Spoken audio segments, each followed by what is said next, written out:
Selamat siang semua dan selamat ketemu dalam siang hari ini pada tanggal 17 Mei 2021.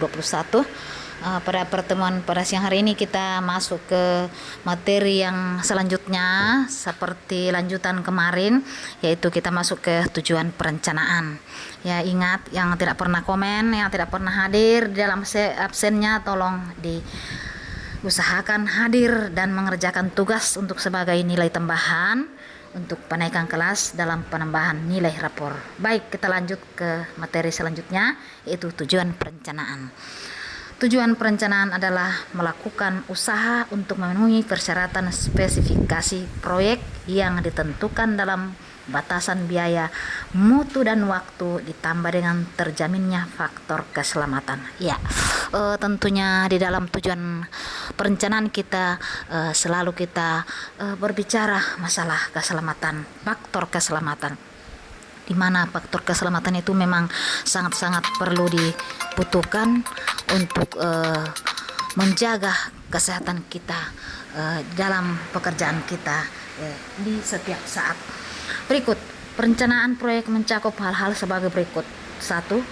Perakiraan kebutuhan sumber daya manusia, bahan dan peralatan, analisis penggunaannya yang efisien. Ya, jelas kita selalu juga membutuhkan masalah sumber daya manusia yang sangat kita butuhkan, baik masalah menyangkut masalah bahan dan peralatan dalam penggunaan yang efisien.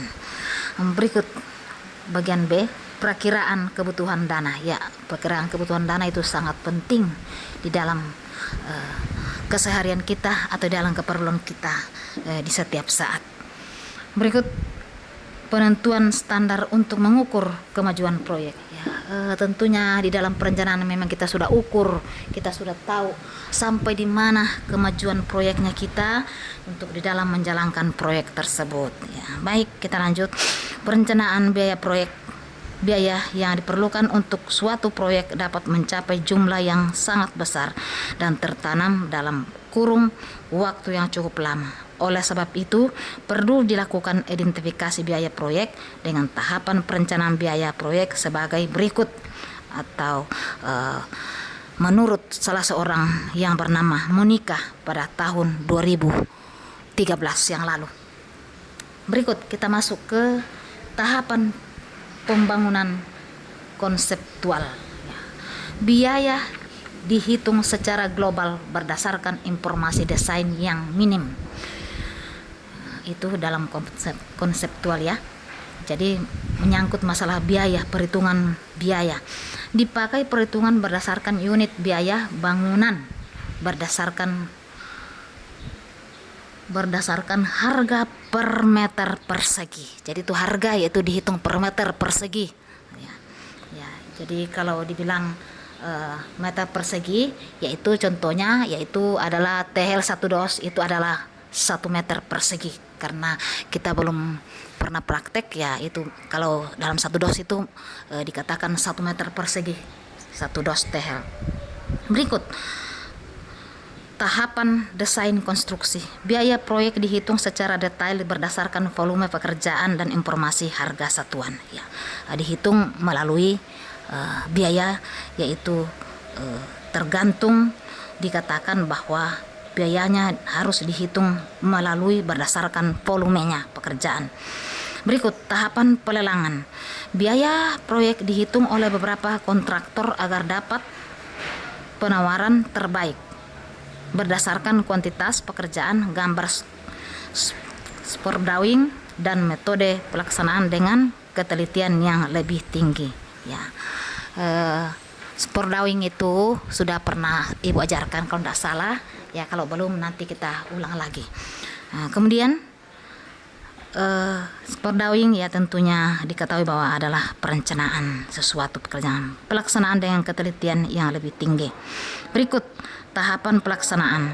Biaya proyek pada tahapan ini dihitung oleh lebih detail berdasarkan kuantitas pekerjaan, gambar spor drawing dan metode pelaksanaan dengan ketelitian yang lebih tinggi. Memang kita harus perhatikan di dalam salah satu perencanaan ya.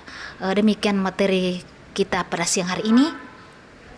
Ibu harap supaya aktif di dalam menonton dan melihat dan mencermati materi yang diberikan, supaya bisa mengirim tugas yang Ibu berikan di dalam suatu tugas yang sering diberikan, supaya Anda harus mengerjakan. Sekarang langsung Ibu berikan tugas supaya langsung dikerjakan dan langsung dikirim ke link pengumpulan tugas ya. Perhatikan tugasnya, ya, tulis baik-baik. Yang belum menonton silakan dinonton kembali. Tugasnya nomor 1, sebutkan 3 perencanaan kualitas yang Anda tahu. Sekali lagi, nomor 1, sebutkan 3 perencanaan kualitas yang Anda tahu. Ya. Berikut, nomor 2, sebutkan siapa yang bertanggung jawab di dalam perencanaan. Sekali lagi, sebutkan siapa yang bertanggung jawab di dalam perencanaan. Ya, demikian tugas, dan silakan dikerja baik-baik, dikirim ke link pengumpulan tugas, dan jangan lupa mengabsen. Terima kasih, selamat siang, haleluya.